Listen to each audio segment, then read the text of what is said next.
It's probably actually recording right now. So Oh, it is recording. Hello, everybody. Welcome to episode 2 of season 3 of the THP Strength podcast, where you learn everything about how to jump higher and get healthy and other stuff like that. Today, we have a special guest. He is the CFO at THP Strength, Austin Bourque. You can find him on Instagram at AustinBourque8. And he is a pretty good athlete. Jumps really high, 1-foot jumper, 2-foot jumper, however you want it. And we're basically gonna ask him about his training history. It's gonna be a Q&A format. Let's find out who Austin Bourque is, what he did to jump higher. Yeah, should be a good one. yeah, so I guess the first thing is, Austin, give us your life updates over the last year since you were last on a podcast. Where have you lived? What are you doing? What is your role in the business? Tell us about your life. When was the last podcast we did? It was during quarantine, I think, right? Los Altos house. It was when we first moved to Mountain View. Yeah. So I'm back in Florida. I'm on something which I call monk mode, which means no alcohol, no women, only healthy foods, and a lot of reading, and that's pretty much it. Just been focusing on training, a lot of ball handling drills, a lot of stuff like that. What was the full question? I totally forgot already.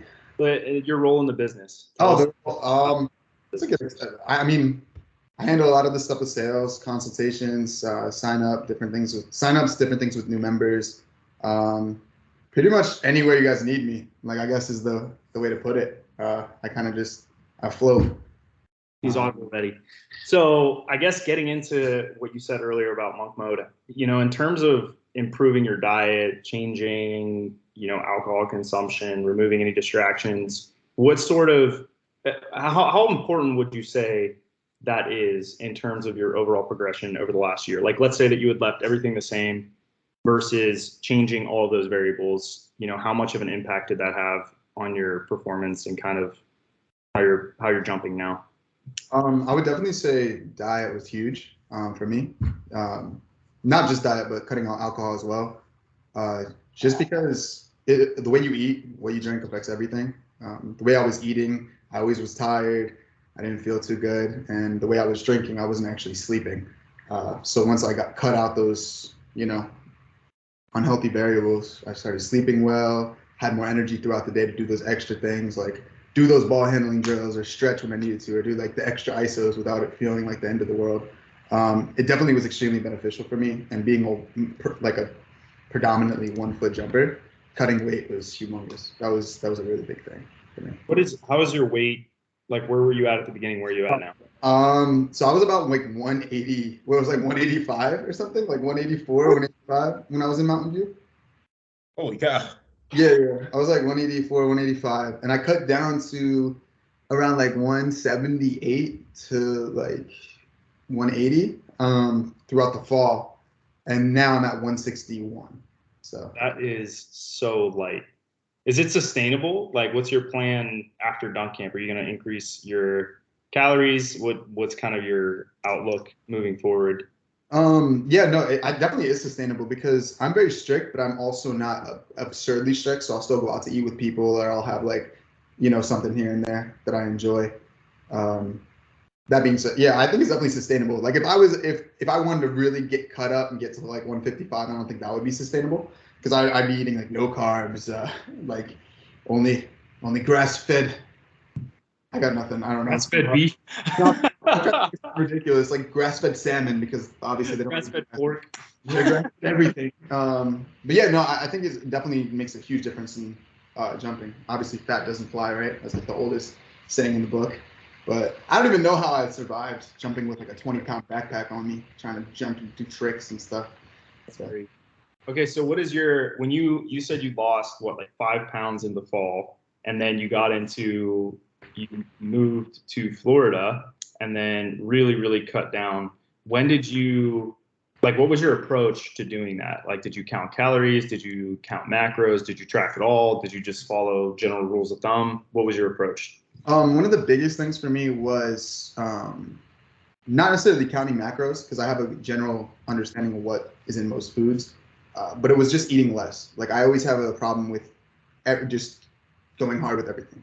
Just eating too much, dunking too much, drinking too much coffee, everything. So just eating more in moderation and by feel, rather than just going out and eating a whole plate of food because I bought it.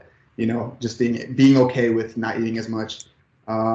It was just like basically eating less and eating just more aware, I guess is the best way to explain it. I try to keep it as simple as possible because when I get super specific, I definitely get very anxious and stressed out, and I think it has counterproductive effects. You're like obsessive over your intakes. Yeah. I'm only 155 grams today. Like I need to hit 163. Like no, it's not. What were you gonna say? What does a day of eating look like? Oh, my headphones. I'm gonna put on my headphones. My bad. Yelling and Cole's yelling at you. Yeah. I put it in the chat. It sounded like he was in a storm. I'm moving back and forth. Like, all right, let's see. Connecting, I think. Mic check. I think one thing I'll add while you're doing that is I know that I had told you this a long time ago. I actually read this it was like a blog post on, I'm trying to remember exactly where I saw it. It was when Mike was mentoring me, and he would post these like Twitter kind of like articles, and he would just repost them all the time. But one that I remember that he put up was from this guy that like did a lot of body weight stuff. He was kind of one of the first people. This is like in 2014. He was like one of the early adopters of the bar bros or whatever, like the pull up stuff with reverse or levers and stuff like that.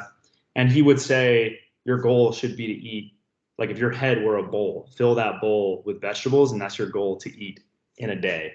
And I was like, that's so many vegetables. Like I will literally throw up if I try to eat that.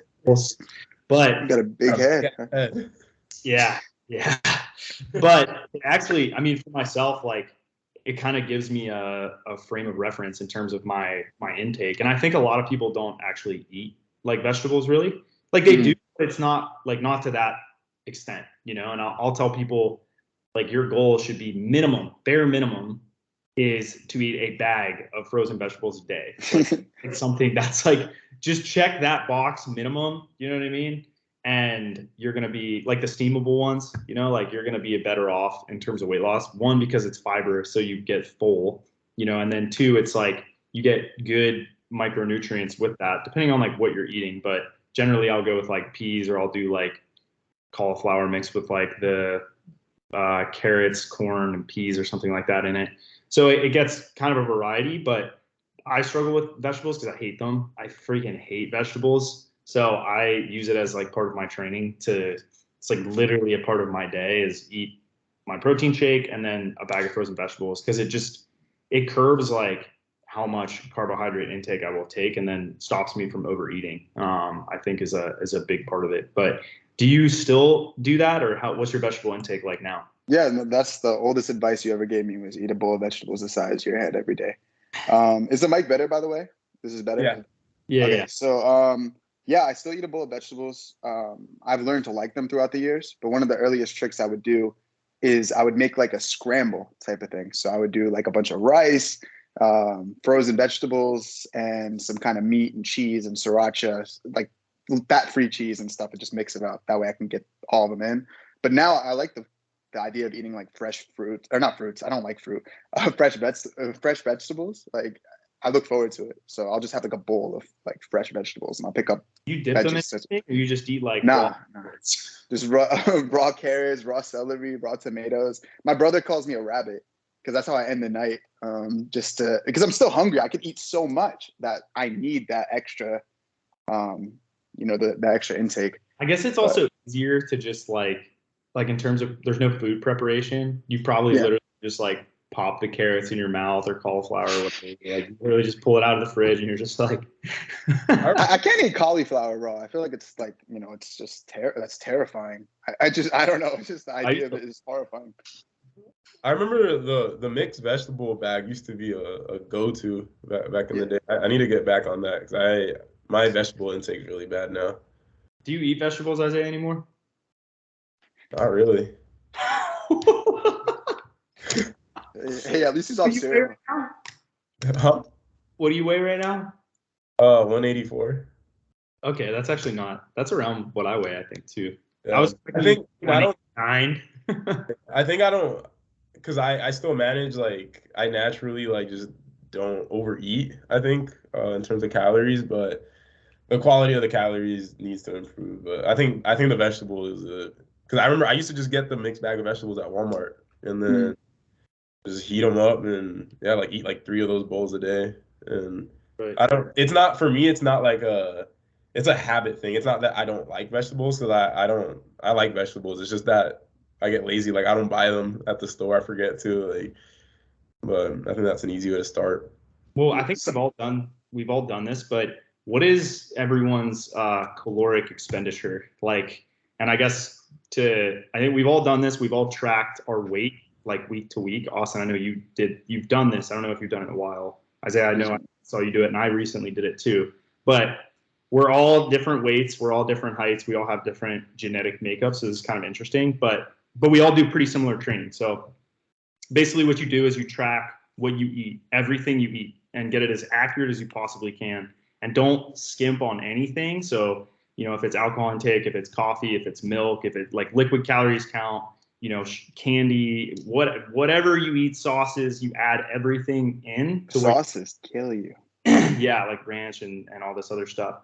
So you add everything in, and then you basically see, like, to the best of your ability, get it as accurate as you can. Track it for 2 weeks, and then you measure your weight on each Monday. And then what you can do is you can basically calculate your expenditure, because if you're changing weight and you can assume that it's muscle or fat or whatever, and we know that 1 pound of fat is 3,500 calories, you can basically calculate, what your daily expenditure is. And so basically I've done this, Isaiah's done it, Austin's done it. Mine is about 2,700.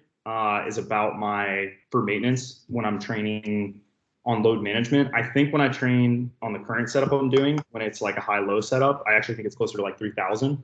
But I don't know for sure because I haven't tracked it during that. I've only tracked it during load management, but I know it's at least 2,700.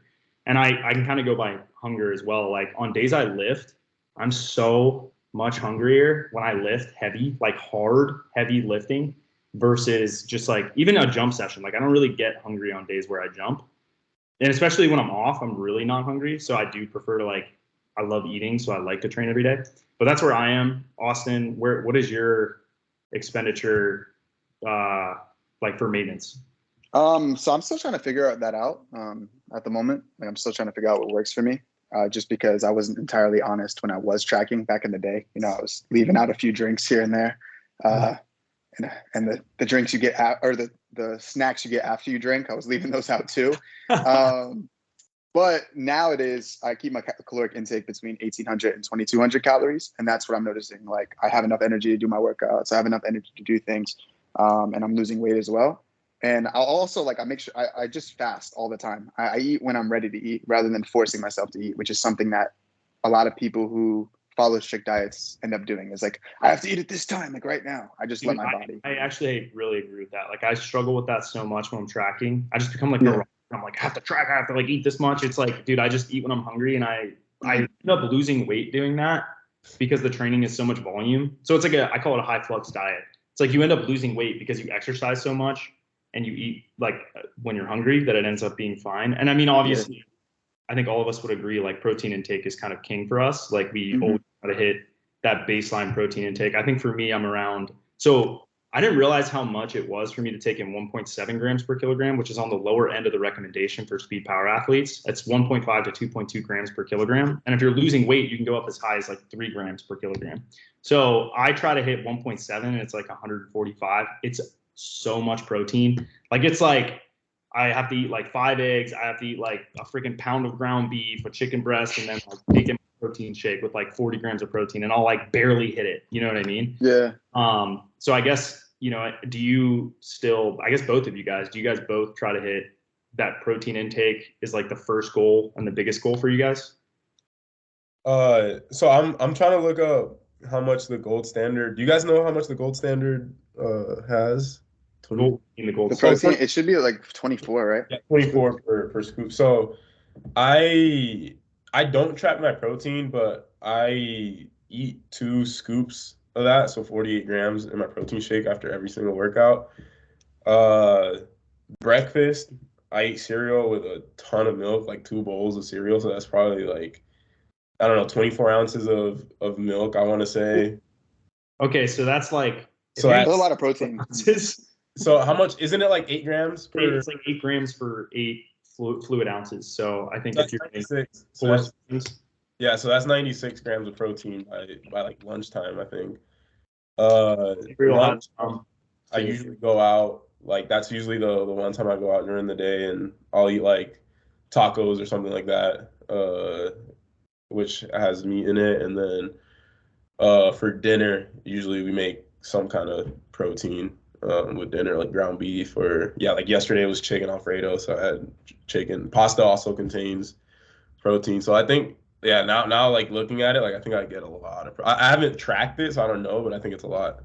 I think you're around the same as I am. I say like 140, 140. Yeah. Austin, what are you at? How much do you take in a day? I get it between 140 and 170 just because I keep my carbohydrate intake really low. So I Yeah. eat high protein, medium fat, and low carb, depending on how much I exert that day. So I carb cycle kind of. So if I'm doing upper body, I'll definitely eat more carbs that day. But CJ told me this thing about protein absorption and how you can only absorb to 25 to 30 grams per hour or per one sitting. Yeah, So I I don't know. kind of follow that. So I eat like my first meal is 30 grams, and then I'll wait like 2 hours, and then I'll have a protein shake that's 30 grams, and then wait 2 hours and have another 30, and I'll have like 5-6 meals a day of small protein. And that also helps with me. Like I have a terrible time trying to control my portions. Like you ask Isaiah, we go out to eat, like I have to eat everything. It's not even because I'm hungry. It's just like there. Like I don't know if it's from like being raised in poverty or so. I don't know what it is. But I'm like, I can't let these French fries go. Like I'll eat Isaiah's scraps too. Like I don't care. We So notice when we go out to eat together, because I mean generally my diet isn't like super healthy. Like I eat out a lot, and I'm like eating throughout the day and stuff like that, like constantly. But I don't overeat. Like as soon as I get full, like I cannot eat anymore. And me and Austin noticed that. Like we would go out and I literally leave like half my food like uneaten. But then I'll take it home and like leftovers. And if I get hungry later in the day, I'll eat it. yeah. I definitely agree with you, Austin. I tend to just eat everything in front of me, and I think it is like the poverty mindset of like eat everything that's on your plate.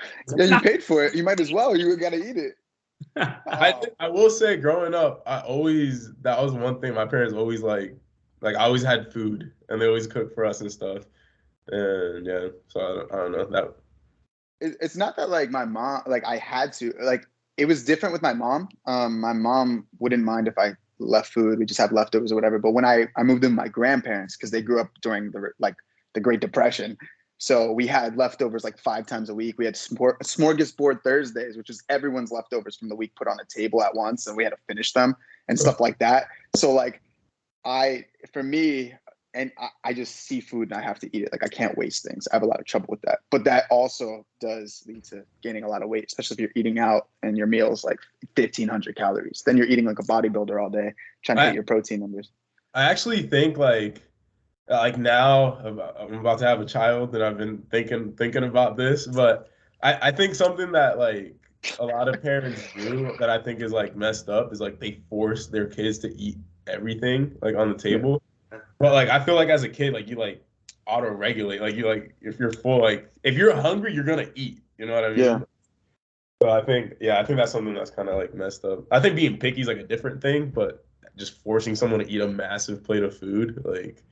I don't think a lot of people understand like how many calories certain things are either. Like there's not like even for us, you know what I mean? Until I tracked for the first time, I didn't know how much protein stuff had, and I consider myself to be pretty knowledgeable like about fitness related content, including like sports performance and sports nutrition.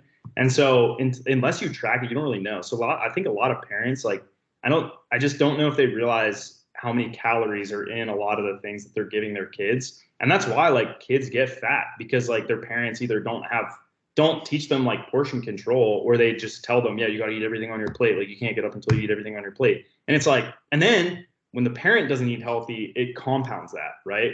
Like if you're an adult and you're snacking all the time, you don't eat vegetables, like you don't eat high quality protein, stuff like that. Like you're probably just setting that example like for your kids. You know what I mean? If you're buying Pop-Tarts out of, ease, and I mean, everyone has the reasons, sometimes it's, you don't have time to cook, you're working too much, whatever. That's how my mom was. She still managed to do a pretty good job, but it wasn't the highest nutrition value.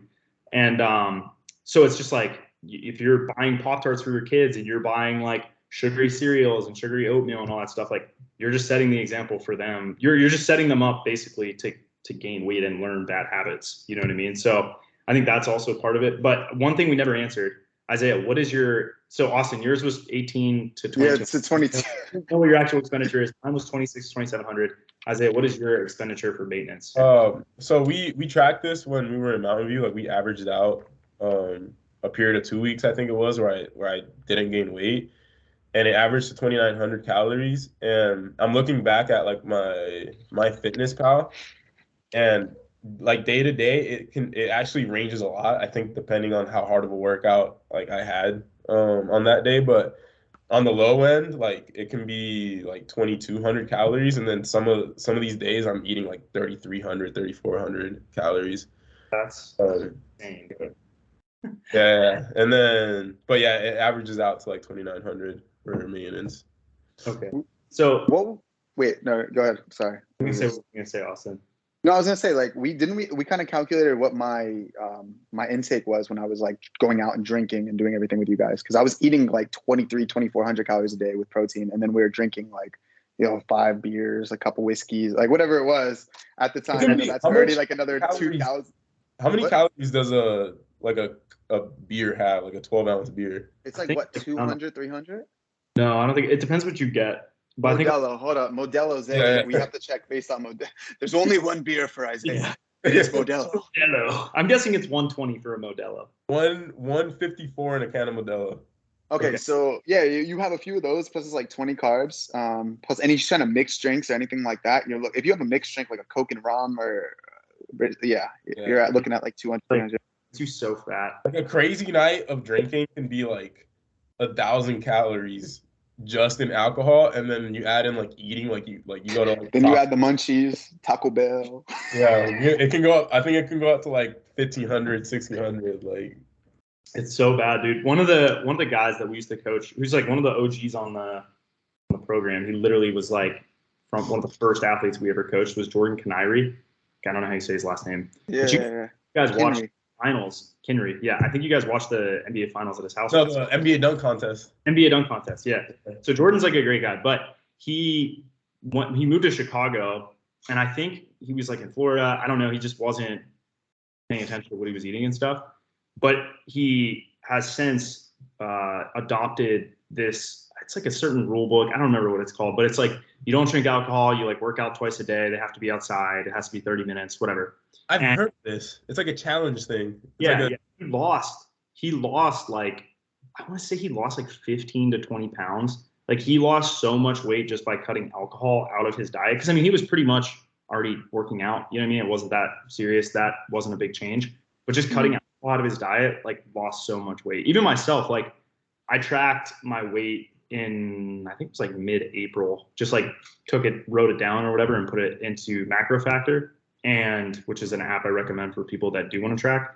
I have a hard time tracking because I get obsessive about it, so I don't like it. But I think I lost like 0.1 pounds every week, or every day I was losing like 0.1 pounds, 0.1 pounds, 0.1 pounds, like just progressively. That's just what I was doing when I was training hard. And I stopped consuming alcohol. Like I would basically, I didn't drink anything. And that made such a big difference in just my leanness, you know what I mean, my performance. And the thing, like Austin said, like the reason this is so important as a 1 foot jumper is like, you don't see fat 1 foot jumpers. Like it doesn't happen, because like you'll either get hurt or you're not going to jump that high. And I think both you and I can attest, like when we're heavier, it is so much harder on my knees and so much harder on just my body in general. Like I can't get off the ground. Are we all sober right now? Yeah, I think so. Pretty much. I actually drank for the first time in 2 months. No! Yeah, I have a story about this. I'll say it off air. I texted you, Austin, that night. Oh. I mean, occasionally, I think I've had a glass of wine, like one glass in the last like. but that's I it. will say this was the last time I drank was like mid-March, which April, May. It's been 2 months, like a little over 2 months, and I felt so bad. I didn't even drink that much. It was like 3 or 4 drinks that I had. I remember this. And I drank. No. This was literally this past weekend. Like I had like 3 or 4 drinks. No, I just remember before you were like, I'm old now or something like that. But I had 3 or 4 drinks, and then the next day I just felt so bad. Like I guess I just got used to the like not being sober, not drinking and stuff, and like I felt so bad, and I was like, holy cow! Like how do people do this like every single day? Like, and you get used to it, so you don't notice how bad. It's like when people get used to not sleeping. Like you just eventually that becomes your new normal. But yeah, it had big effect. No, I don't like it. All right, so we've pretty much summed up the nutrition talk, but I did look at this. This is interesting. So Austin, you consume 13.6 calories per pound. So let's say 13.5, just for the sake of math. Isaiah, you weigh 190 or 184, right? So you consume 15.7 calories per pound, and then I weigh 181. So I consume 2,700 divided by 181. I consume 14.9. So Isaiah has the highest. Austin's? What's that? How much was Austin's? 13.6 based on 2,200 calories. Yeah. So that's per pound. So it's like, you know what I mean? And keep in mind, muscle and fat have different caloric expenditure rates. Like muscle, I think is like, I don't know what it is. It's maybe like, I want to say fat's like 5 calories per pound and muscle's like 10 calories per pound per day. That's per day. So, you know, that means Isaiah probably has more muscle mass, I guess, relative to us, or his organs are more like your organs have a huge metabolic like effect. You know what I mean? Either that or Austin, maybe you're eating more than you think you are. Like you're taking more calories than you think you are. I'm like very like, because I use MyFitnessPal for so long, I know what I'm taking in. I'm very careful and I keep all the meals like pretty. Metabolism is weird. It could be training too. Like Isaiah has the highest intensity training out of the three of us. Yeah, mine's nothing. I'm just alive. I'm not doing any. Isaiah has me on I'm like Darth Vader. Isaiah has me on like the respirator, like, and then he puts me in a suit and he's like, all right, like time to go dunk, kid. You got this. And I'm like, let's talk about this. So in terms of training, Austin, what are you doing right now? And Isaiah, I know you've been rating his training. So what is currently going on with your training? Is it just knee health? Is that really it? Yeah, pretty much. I think the biggest thing about my training is just prepping for dunk camp. So I need to get reps in, but I also can't take on a full training cycle. And a lot of my training is slow squats, and just. Can you take us through your progression from? Remember when you injured your knee really badly right before dunk camp last year? Like I would say that was like the bottom or whatever. Mm-hmm. And for those of you that haven't seen Austin's videos recently, he's like the last like 3-4 months he's been like flying. So can you take us from what happened, from what you remember, and I can fill in also stuff training, but from that moment of getting hurt right before dunk camp to basically right now, like what's happened? Yeah. So first things first is I was performing well in Mountain View, and letting my ego get in the way. I didn't talk about my injuries. So I drove 7 hours to LA to dunk with Billy, got out of the car, you know, my back was killing me, my knees were killing me. I still dunked anyways. And then 2 days later, because I was still in LA, I had another session with him, even though I felt terrible because I was so obsessed with doing well that I wasn't being smart. Like I was like, I have to get all these reps in, I have to do this, I have to do that. And that was July last year. So that was before dunk camp, right before. Yeah, right before. And then I came back and not telling everyone how I felt fully. I went straight into plyos and hard training, and then my knees were like crying for help, screaming. It was awful. So we did slow strength, very like meticulous stuff, Isaiah and I, right before dunk camp, just so I can get any jumps in. Like I didn't practice at all. I didn't jump. What else did we do? We just did slow squats and some elevated deadlifts, I think, and progressed me right before camp. Was that what we did? I don't even remember. I don't even think we did the deadlifts at that point. I think we did because you were killing me. You were like attacking me. Like you were like on me, bro. Yeah, it was really very like you said, like very meticulous. Like I think we literally said like expect. I mean I say this a lot. You say that all the time to me. You're like expect to suck. Expect to suck off. Yeah, something with Austin is John uses this term a lot, redlining. I love using the term. Austin redlines a lot. Because he got hurt right before dunk camp. I don't remember how bad the knee pain was, probably like a 7 or something like that out of 10. And then Austin has a lot of like little like he'll have like big sessions planned, or maybe like an event or something like that will happen like pretty regularly. So he's constantly redlining. And what I always tell him, because a lot of the battle with like injuries, like knee pain and stuff like that, is just in your head. Like it's like getting depressed about your knee pain. So what I tell Austin is like, let's say he was just at a 7 like 2 weeks ago and we did slow strength and he's feeling good. I literally tell him, expect for your knee to hurt after the session. Like expect that you're probably going to be able to jump. It's probably going to hurt a little bit during the session. After the session, it's going to hurt a shit ton. Don't like literally tell yourself that before, and like you won't be depressed afterwards when it happens, because the reality of it is that you're not going to heal knee pain in 3 weeks, 4 weeks, right? You can do your best to manage it so that you can jump, and that's like you're able to get through an entire session.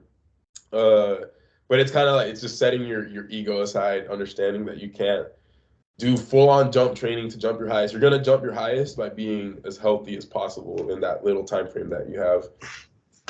So that's kind of where we were at right before dunk camp. Is he got hurt 3 weeks prior? It was okay. ISOs, very light, low quarter squats, load up movements that he can load up, which was I think partial range of motion deadlifts at the time, so that he can get some intensity in there. And yeah, just survival mode. That's what the training is. It's survival mode. Yeah. After that, I went back to Florida and I talked to Isaiah about my training because I was alone, pretty much trying to take care of my brain, and I did not want to be doing nothing. So we did a load management cycle where I would hoop and like increase the intensity a little bit every week. And eventually that got my knee pain perfectly fine. Like I was good. And then I went to New Jersey. That was December when I went to Jersey. Wait. Did you survive? It was dunk camp, load management, Jersey. Is that what happened? No, it was Dunkademics, injury, survive, dunk camp.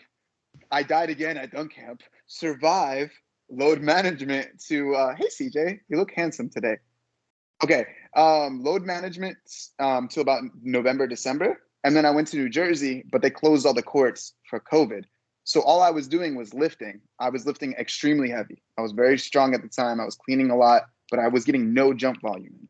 And I was heavy too. Like I do remember. That's right. You went back to Jersey. Mm-hmm. I was like, I don't know. And then I came back and had a session with Dan Gross, Jordan Kilgannon, Travis, and Obi. And I was not warm at all. So an issue I always had is I hate warming up. I warm up now. It is something I've learned to love and learned to enjoy and learned to do. But at the time, it was an ego thing because I was like, if I can dunk in my socks, like I'm a god. Like who cares? Like who? So yeah, I saw Obi start jumping off one, and I was like, how dare he try to best me? And I took off with no warm up and tried to like windmill or something, and my knee exploded. So from there, I will say a lot of the previous injuries happened from not very warm, like close to max effort 1 foot jumps. That's when like it flares up. Yeah. I have a problem with it. It took time. I'm over it now. I'm a different person. I warm up. And then the next day I was doing a road trip with Jordan Kilgannon. What did I say? Did I say some accidental innuendo? Okay. No, I was just laughing, coughing, having a fit. The next day I had a dunk contest with Jordan Kilgannon, an impromptu dunk contest with my knee like an 8. This period of time was crazy. You literally had a dunk session and the next day dunk contest. And So I we did were in double. survival mode. We were in pure survival mode at this point. That was awful. Yeah, what is it? I did double ups, but did terribly. I hit Jordan, jumped over 3 people, hit all the people, missed the windmill off a handoff. All these dunks I can do pretty regularly, and I couldn't jump off one at all. What was so funny about that is Tate Martell was at this dunk contest. For those of you that don't know, Tate Martell is like one of the greatest high school quarterbacks of all time. Like literally his records that he set, I think it was like in California or maybe Vegas or something, like Nevada. But the records he set were like insane. And he was basically supposed to be slated to be a prodigy. And he went to, I think, Georgia and then transferred to then like Miami or something like that. And I don't know what he's doing now. Maybe he's just doing workouts and stuff. But I see like Austin reposted Tate Martell on his story. And I was like, what? I was like, why is Tate Martell at this random ass dunk contest In Georgia? Was it in Georgia? Is that where it was? Yeah. In like Georgia. I was like, what is this? He's in Austin. He was posting Austin in his story. Yeah. It was cool though, because I did a road trip with Jordan Kilgannon, which would have been 15-year-old Austin's moist dream. So like I try to make that PG-13. I know I didn't. Sorry in advance, young viewers. Yeah, but I did the trip with Jordan and we talked about a bunch of stuff and it was great. And I got back to Florida. Then next week I wanted to do a shoot with Golden Bear. So instead of rehabbing, we did the quick survival techniques and got me to the session with Golden Bear, which I also sucked at, by the way. Followed by the big UCF session, which I was a little bit better at, but more survival. This period of time, it was literally injured knee 7 or 8, and then a dunk like event session every other day. Like it was. Okay, so at what point does this stop? Oh, my bad. Sorry. You just have to tell me. I'm just ranting out. I don't know.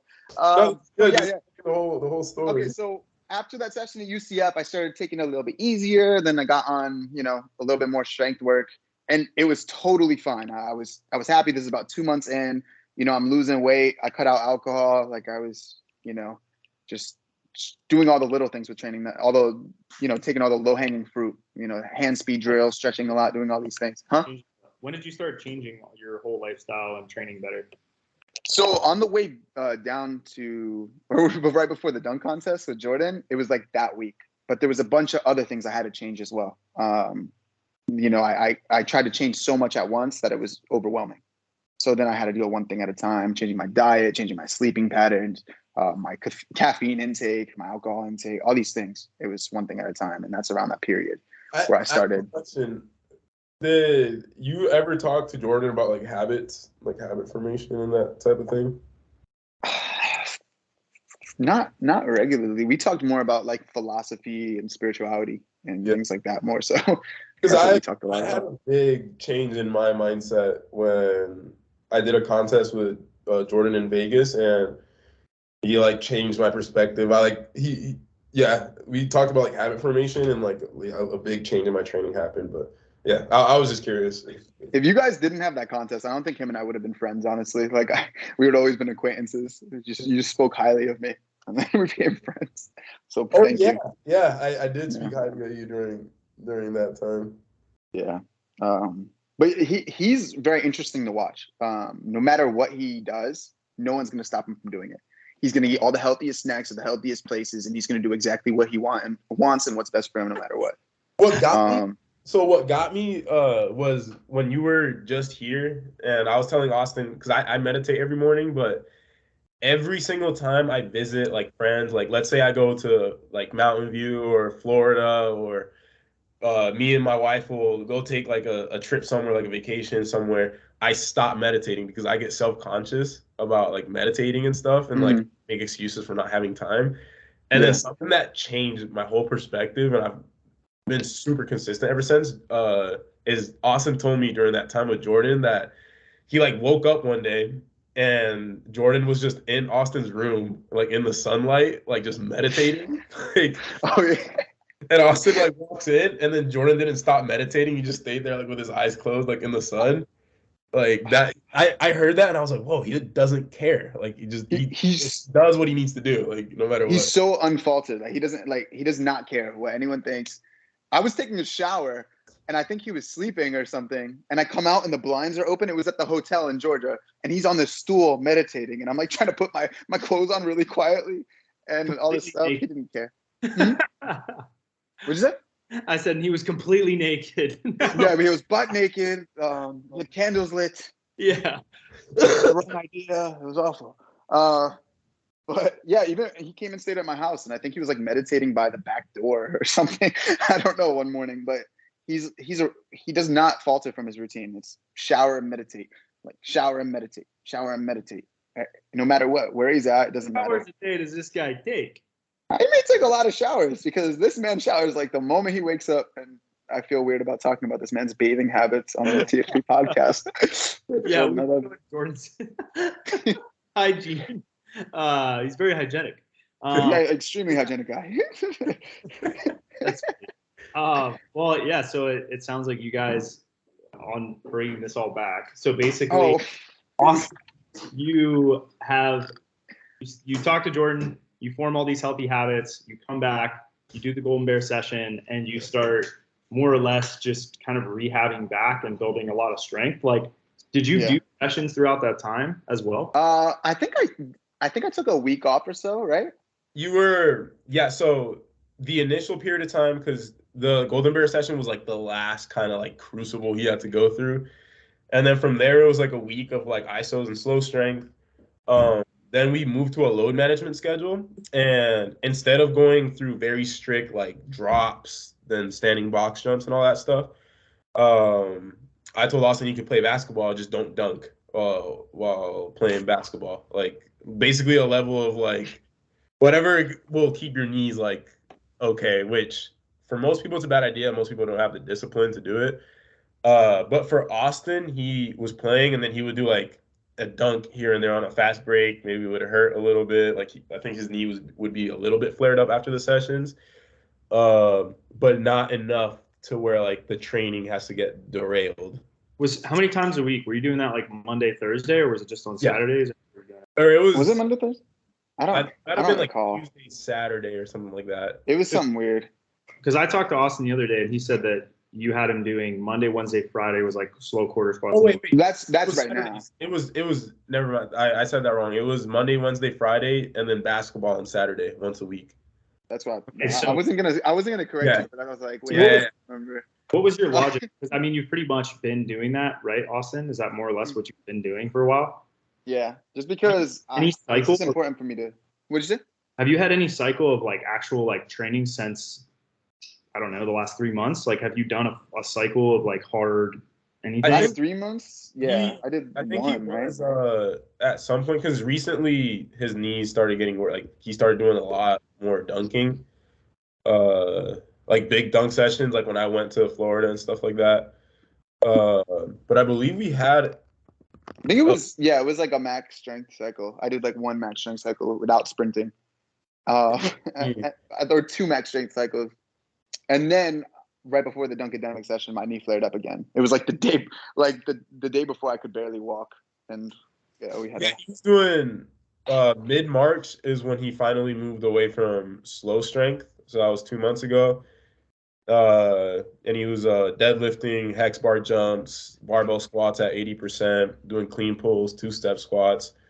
So you were actually training hard during that? Yeah, so that was probably like a month of training. Oh, then he did the cycle. Yeah, and then it got more intense. So he probably went through like three strength cycles, it looks like. And then recently, like probably in the last 3 weeks, it was like back to slow strength. Yeah. I think all of us can attest to the fact that like, and even for myself going through this East Bay progression and like having this as a huge goal for myself, and Isaiah with your back and over the last year in your TFL, Austin, your knee, the biggest thing is just like stay healthy. Like I wrote down on my like notebook right here, you can see it. This will be reversed, but it says be able to train tomorrow. That's like literally the goal is to be able to train tomorrow. Like do not train so hard that you can't train the following day. And like I always try to keep that in mind because I think all of us have a tendency to just want to like like you said, like redline, like we like pushing ourselves. It's fun to do that. But at the end of the day, and I think all of us think we're indestructible until like, you know, the knee lords look at us and they're like, no, you can't do this. Like you can't push as hard as you can. You can't have 2-3 sessions a week without some consequence of, you know, to doing that. You can't have 2-hour sessions. Like you're still, and you know, it for me is a good reminder anytime that, like I said, I go into a session and I want to do like I have a tendency with myself of this bias of like knowing all the rules to want to break all the rules and be like, oh, if I can just get as much specific volume in as possible, like I'm going to adapt, you know? And like, I think all of us have a tendency to just want to be like, oh, I just like want to do everything. I want to do everything all in one day.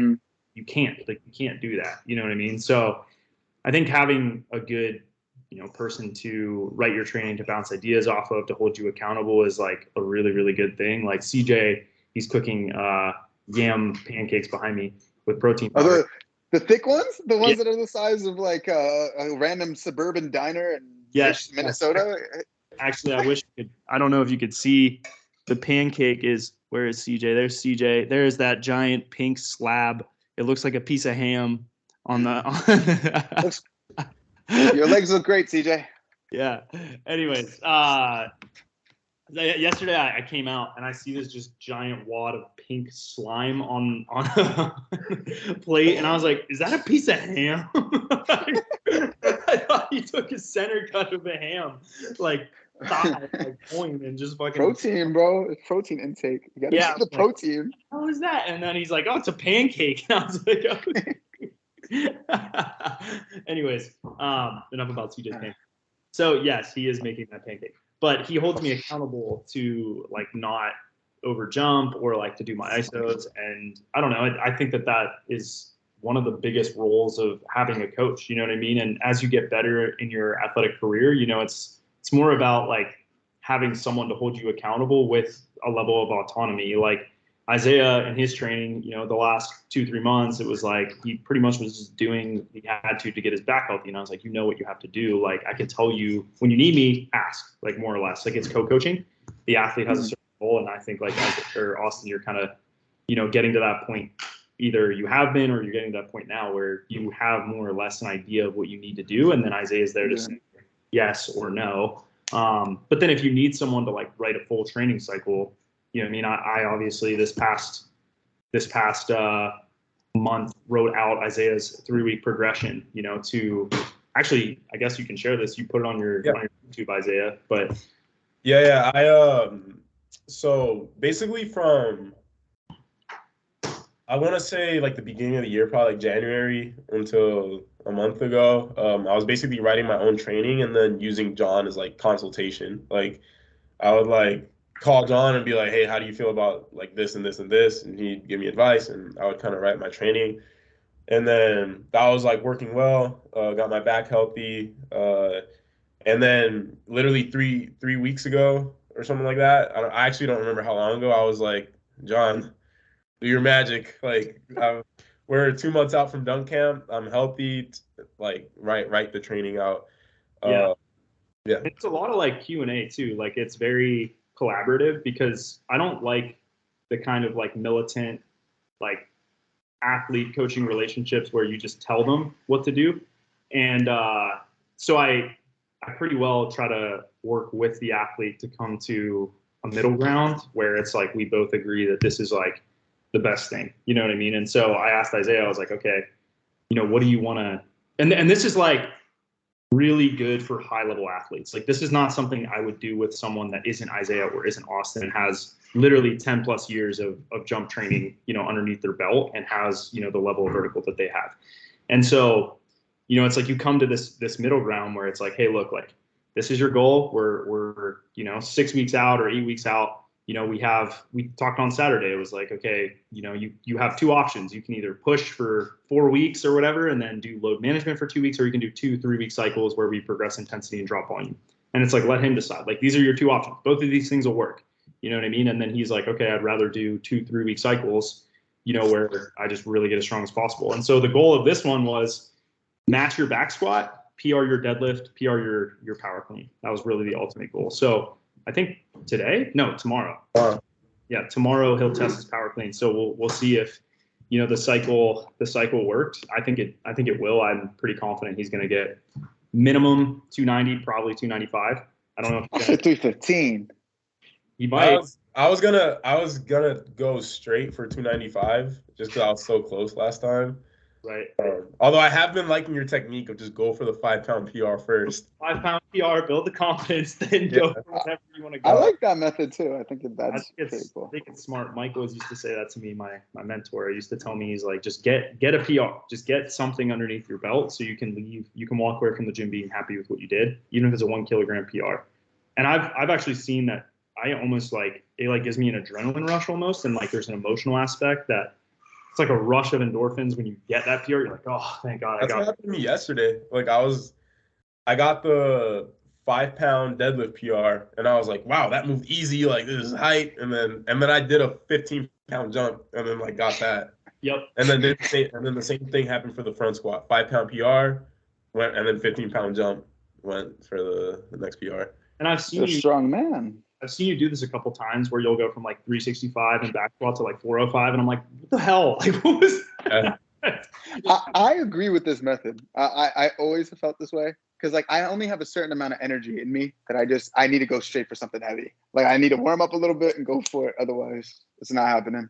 I read this idea, but it generally does not work. I mean, it can really early on, but like when you get to those high levels where you're just trying to squeeze out every little bit of performance, it's like, dude, be smart, go with the small one, then make the big jump. But without me there, or someone else. I want to talk before. I want to mention something about the previous injury topic really quick. I think a lot of people, specifically guys who aren't like as experienced, or maybe guys that are looking for a jump, like your typical maybe high school athlete that's looking at TikTok, Instagram, looking for how to jump higher.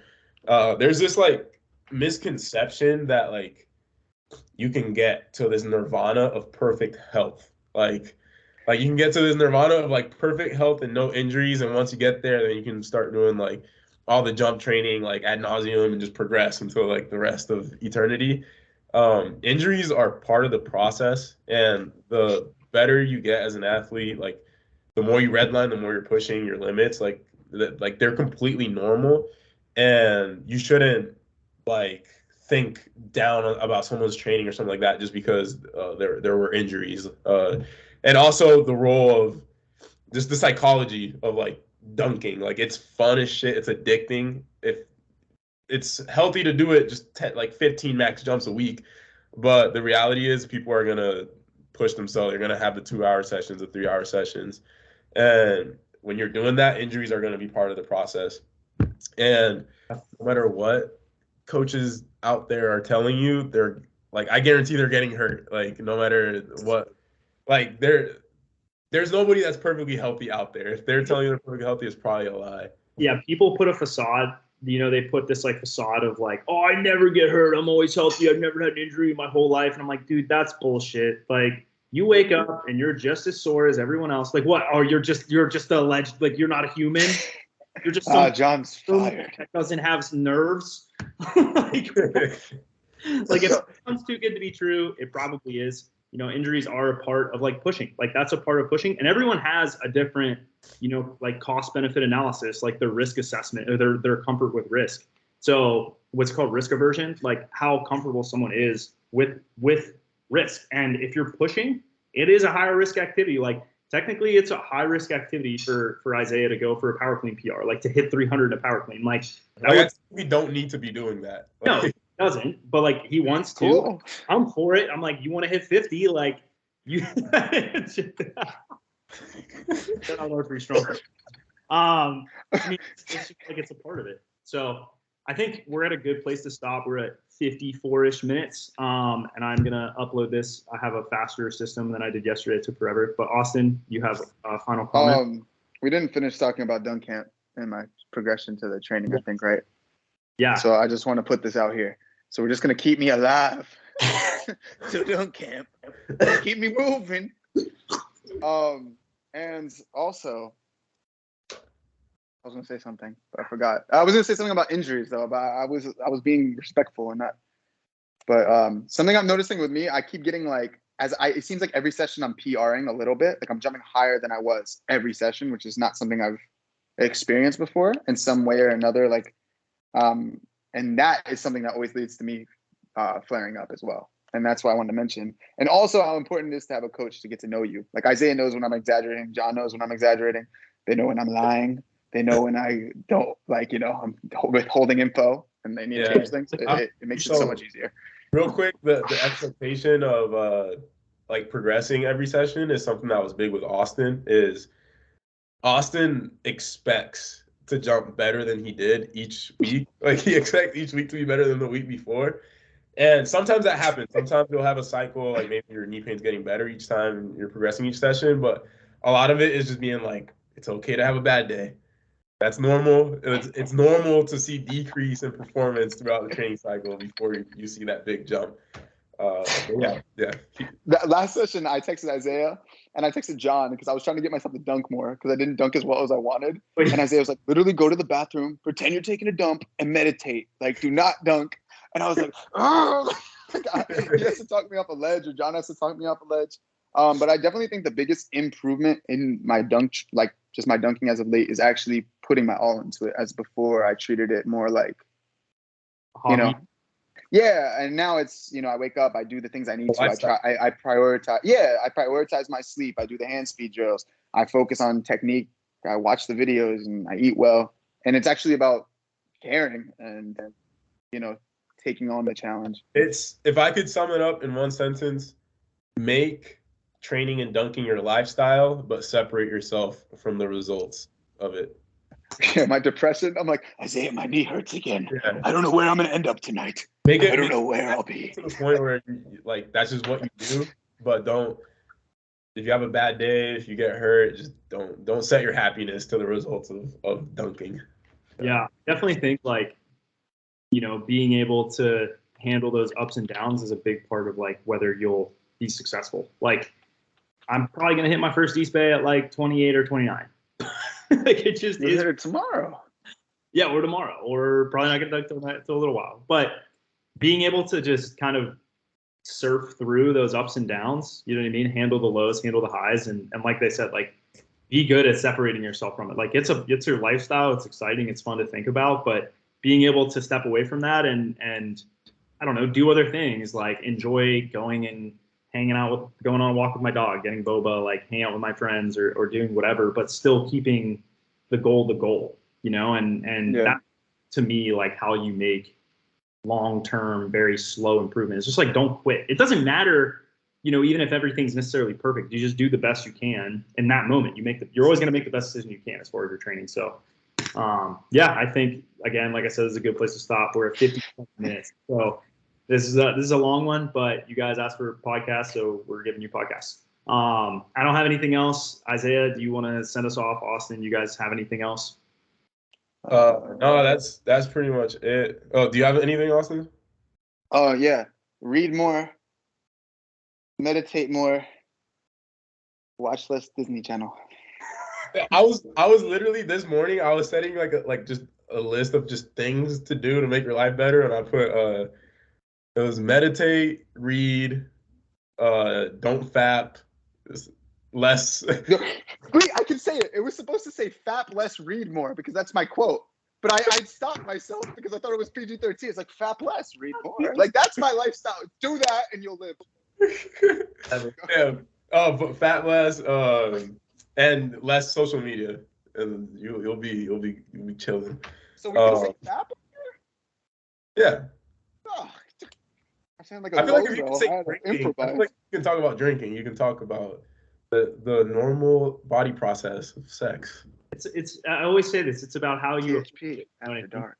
You could say, hey, there's a pile of shit on your face. You could say, hey, there's some brown excrement on your nose. You might want to wipe that off. It's the same thing, just said two different ways. Wait, is this PG-13? We get one F word technically by law. Is that right? I was gonna close. Go ahead, Austin. No, I'm good. I'm a good friend, man. All right. I'll close it now. But low key, I also wanted this to reach an hour. Like, it was gonna bother me if we didn't reach the hour mark. How close are we to the hour? 34. It's a 101.5.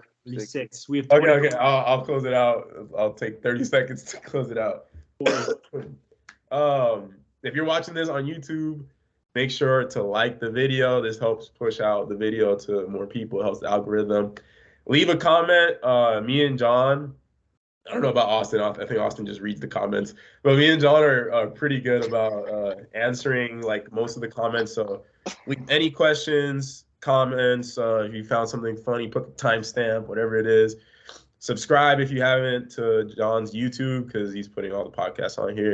If you're listening on Spotify or Apple, leave a review, 5 stars, leave a comment. That helps out a lot. And tag us in your stories if you're listening to the podcast. That way we can share it. Other than that, I think, and go to thpstrength.com if you want me and John to coach you personally to jump higher. And Austin is in the group chats. You can sign up for training only on the website. If you're interested in full service, which full service you get phone calls every month, personal group chat. We adjust the training, which you don't get any of those things in training only. You can email Austin at thpstrength.com or go to the full service tab on the website. Yeah. Pat? Yeah. Just I want to stress the importance of actually having people to talk to when it comes to your training. It just, being let out of the dark is a very liberating feeling when you're being coached. So I just want to put that out there. A lot of things like you'd never guess that you need change with your coaching or, anything like that. And you don't get that with training only. So check out full service. Best coaching on the planet, guys. Other than that, stay tuned for the next video and peace out. See you guys.